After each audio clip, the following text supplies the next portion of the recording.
In this video, I'm going to show you how to buy Bitcoin on Ledger Live. Now, the first thing you want to do here, you want to go to buy/sell on the left-hand side, and then to buy Bitcoin, click on buy up top, and then here you want to select Bitcoin, okay? So click on Bitcoin, select your wallet or your account on here on Ledger Live, and then you can select your currency as well. I'm just going to use euros, and then you have to select how much worth of Bitcoin in your currency you want to buy. I'm just going to do 100 euros over here.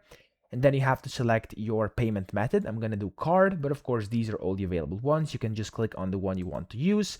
And after that, you have to select a quote. So over here, you're always going to see a bunch of different quotes. And I'm just going to pick this one, which is the lowest price, which means I will get the best deal. You can just click on any of these and then click on buy with Sardine.